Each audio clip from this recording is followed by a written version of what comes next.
Okay, picture this. The early 1990s, Wall Street is just screaming this guy's name. Mm. But definitely not in a good way. The most famous real estate developer in the country. He's looking at billions in debt. Billions with a B. Exactly. And nearly, $975 million he'd personally guaranteed. Wow. That's personal exposure. Totally. I mean, the financial press, they'd pretty much written his business obituary already. He was completely against the ropes. Absolutely boxed in. But then, instead of just folding, right around Christmas 1990, he decides, okay, time to fight back. Mm-hmm. So today, we're really analyzing the principles, sometimes pretty intense, ruthless principles behind that incredible turnaround. It's all laid out in his book, The Art of the Comeback. Right. And this isn't just some dry look at, corporate restructuring. Not at all. No. This is about survival, psychological survival, negotiation when your back's against the wall, and really mastering that ability to succeed when, frankly, everyone expects you to fail. Yeah. So we're looking at this really extraordinary analysis, and we're asking 3 key questions for you listening in. First, why should this whole story even matter to you? What problem does this idea solve for, say, a leader or an entrepreneur today? Good question. Second, what are the core principles, those hard-won, sometimes pretty provocative ideas he actually used? And the third. And third, crucially, how can you actually translate these intense strategies into something actionable, something you can use right now? Okay, so our mission here is clear. We want to distill this whole concept, the art of the comeback, going from total crisis, financial, personal, everything, Total meltdown. to being over $3 billion in the black. And pull out that specific, actionable knowledge you need when everything's on the line. Let's do it. All right, let's start with that first question. What's the acute problem this whole comeback story really solves for someone listening today, maybe an entrepreneur? I think it's that feeling, that overwhelming, just paralyzing sense that failure is inevitable. Especially when it's not just one thing going wrong, right? Exactly. It's like a cascade. Yeah. Dominoes falling, one after another. Naya. He definitely faced that. Oh, absolutely. Right. He makes it really clear the adversity wasn't just one thing. It was layered. It was brutal. It wasn't just the market collapsing, real estate evaporating, the junk bond market freezing up. And it's bad enough. Right. But it was also intensely personal and very public.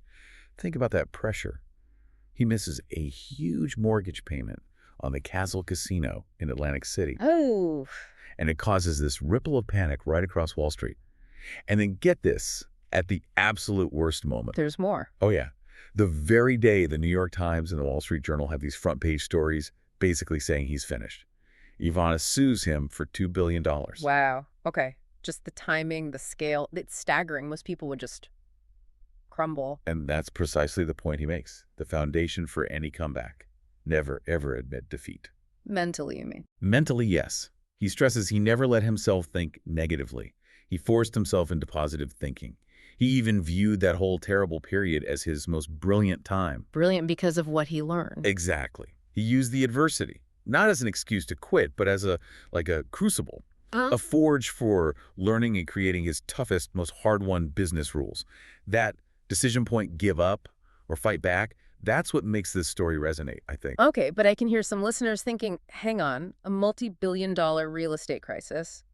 That feels worlds away from my startup's cash flow problems or, my small business struggles. Yeah, I get that. But it's not really about the scale, is it? The principles themselves, they're universal. So substitute billions for thousands. Right. Or a massive lawsuit for losing your biggest client. The emotional pressure, the strategic thinking you need. Yeah. It's the same kind of challenge. These weren't just theories cooked up in a boardroom. No, these were lessons learned under fire. Maximum duress. We're basically looking at the rules of engagement for survival. And that's something every single entrepreneur needs to get their head around. Okay, all right. Let's unpack these core ingredients then. The things he identified for making that comeback happen. And yeah, these aren't your standard MBA checklist items. Yes. They're direct, intense, sometimes pretty ruthless. Definitely. Yeah. And the first lesson, interestingly enough, comes from the success that actually led to the crash. Which is? Stay focused. He flat out admitted it. Once he got super successful, he got, cocky, lazy even. He stopped putting in the same hours? Yeah, he stopped working as hard. He let himself get distracted. He mentions things like, flying off to Paris for the spring fashion shows. When he could have just stayed in New York. Right. He even asks himself later, why did I do that? New York has better shows anyway. It was about losing that edge. So he recognized that complacency was the real enemy there. He basically says if he'd kept up that insane work ethic from the 70s and 80s. There would have been no recession for me. Yeah. His words. He lost focus on the absolute necessity of the grind. Okay, focus. Got it. What's next? Next up, be passionate. This one feels more intuitive, maybe. Yeah. He says, look, if you don't have passion for what you're trying to do, where you're trying to go, you might as well just give up now. Harsh, but probably true. Passion, he writes, it's the essence of life, and it's definitely the essence of success. You need that fire. That makes total sense, especially for someone creating things, like a developer. Yeah. But the next one, this one creates some real tension, doesn't it? Oh, yeah. How do you square being intensely passionate, which feels open, expansive, with the need to also be paranoid? He literally says, successful people are often guarded, or, to put it more coldly, slightly paranoid. Right. And that tension, that's kind of the sophisticated point here. It's not a contradiction, it's a balance. Explain that. Okay, so passion gives you the vision, right? The drive to build something valuable. Paranoia is the guard dog. It's the mechanism that makes sure nobody steals that value while your head is down creating. So it's not just general mistrust. No, it's more strategic. Yeah. It's about managing your exposure. It's anticipating that, yeah, when you create something desirable, other people will want it, and you have to protect it. His line is blunt. Don't let him take it away. You just can't relax your guard. Never relax. Okay. That definitely connects to the most controversial ingredient he talks about, something he learned watching who stuck by him and who didn't during the crisis. Let me guess. Get even. Bingo! Get even. It's straight up Old Testament stuff, an eye for an eye. Yeah, he doesn't pull punches there. He talks about taking actual pleasure in, quote, screwing them against the wall. Talking about people he felt betrayed him when things got tough. He even says, I'm having so much fun getting that retribution. Look, it's undeniably ruthless, and you really have to question if that's a sustainable or even advisable strategy today. But there's a strategic function behind it, beyond just revenge. Possibly. You could argue the function of get even isn't just personal satisfaction. It's about reputation. Deterrence. Sending a message. Exactly. Sending a powerful signal long term. If you cross me, there will be consequences. Guaranteed. Painful ones. So potential enemies might think twice? That's the theory. If they know punishment is certain, maybe they're less likely to betray you. It could, paradoxically, strengthen your position, maybe even enforce loyalty within your inner circle. It's using fear, essentially, to create a kind of stability. Leveraging fear. Wow, okay. And speaking of setting clear boundaries, managing risk, especially catastrophic downside risk, the final piece of really intense personal advice is super pragmatic. Ah, yes. The prenup. Always have a prenuptial agreement. He doesn't mince words on this one either. No, he says anyone in a complicated business who gets married without one, quote, should be institutionalized. Strong words. Why was it so critical for him? How does a prenup link to restructuring billions in corporate debt? Because it created a firewall. The prenups shielded his business assets from the divorce fight. Think about it. If he had been fighting a huge, messy, expensive personal divorce, at the same time he was trying to negotiate with dozens of banks to save his entire company. He would have been spread too thin. Resources, energy, focus. Completely. He would have failed. Yeah. The prenups let him dedicate 100% of his time, his energy, his resources to battling the banks. That was the only path to survival. It's a stark reminder, isn't it? Personal legal boundaries are crucial for protecting your professional life, especially in a crisis. Absolutely crucial. Okay, so we have these principles: focus, passion, paranoia, get even, get a prenup. How do these big, sometimes extreme ideas actually translate into action? What can a leader or entrepreneur listening right now actually do? Right. It really boils down to a few key areas: timing, how you leverage negotiation, and maybe surprisingly, managing your own ego, your public image. Okay, let's break that down. Case study 1, timing and negotiation. This seems huge. He had this key realization, didn't he, that the crash wasn't just his problem. Yeah, it was hitting everyone. The whole economy was tanking. So the immediate application was? Suffer the pain early. Go to the banks and start negotiating before everyone else started hitting the panic button. Get ahead of the queue. Exactly. That speed was everything. He explicitly says that if he'd waited just 6 months longer, 6 months, he might have lost it all. Why? What would have happened in those 6 months? Because he would have been standing in line with, quote, a whole bunch of other moguls, all trying to cut similar deals. Ah. By going first, He got bankers who were worried, sure, but they weren't completely overwhelmed and hardened yet. 6 months later, Yeah. they would have been slammed, probably far less willing to deal. So that proactive move, getting there first. He calls it perhaps the smartest thing I did. It shows, doesn't it? In a crisis, speed in negotiation can mean the difference between you controlling the story or the market controlling you. Makes sense.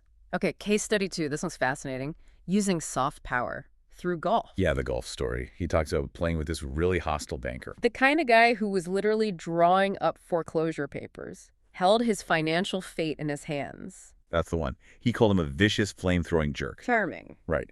So the author notices this guy has a terrible golf swing, terrible grip, And he just offers to help. offers to fix his grip, and suddenly the banker starts playing great, Yeah. better than ever before. And the result. The banker starts thinking the author is actually a nice guy. Yeah. The hostility just melts away.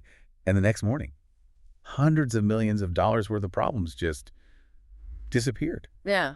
They worked it out. So was that genuine kindness or pure calculation? It doesn't matter. Yes. He was brilliant psychological leverage. Yeah. You shift the whole dynamic, right?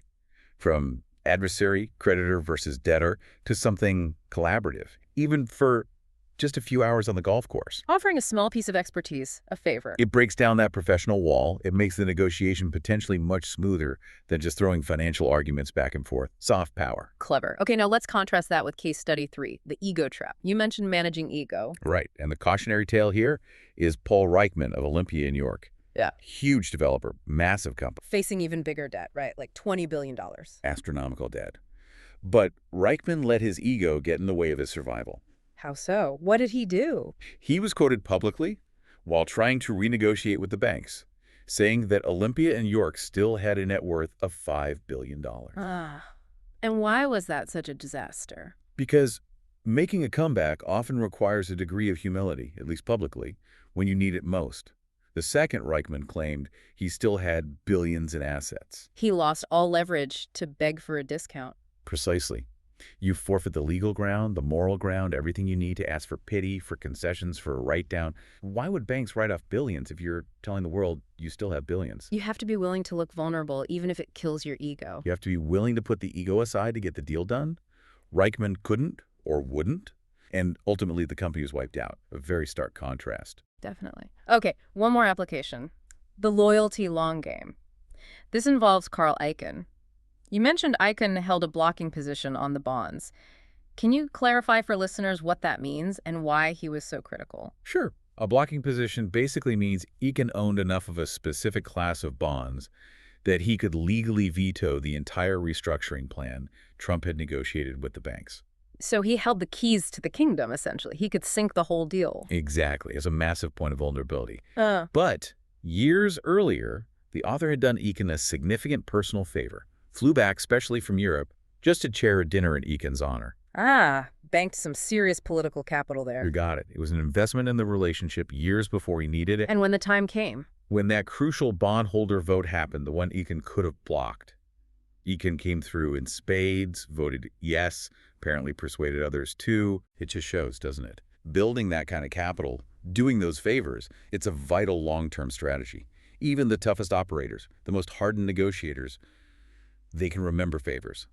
And sometimes that gratitude is worth way more than cash when your survival's on the line. incredible stories. So pulling it all together. Yeah, the essence of the art of the comeback, as presented in the book, it really seems to be this ruthless application of focus, relentless hard work, trusting your gut instinct and mastering timing.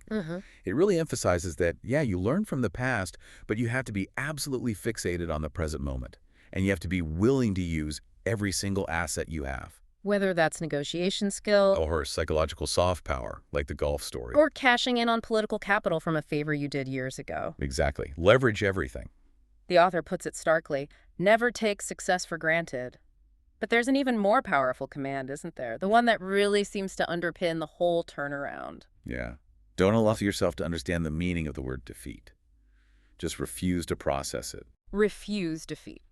So, for you, listener right now, if you're facing a problem, big or small, Ask yourself, are you negotiating like a winner? Proactively dealing with the pain early, like you did with the banks? Or are you maybe waiting, waiting 6 months, metaphorically speaking, to just stand in line with everyone else. That choice, proactive versus reactive, that seems to define the difference between just stagnating and actually engineering a true comeback. Absolutely. Look, if you want to really get into the weeds, the raw mechanics of making deals under extreme pressure, and think about how to apply these intense strategies to your own life or business, you really need to read the full account yourself. It's all in the book, The Art of the Comeback. So what part of this analysis stood out most to you? Do you buy the get-even philosophy as a deterrent? Or do you think prenups are an absolute must for complex business leaders today? Let us know. Comment below. Share your questions. If you found this valuable, please like this deep dive and definitely subscribe to the channel for more insights like this. And yeah, check the description for the link to the book if you want to explore all these lessons in full detail.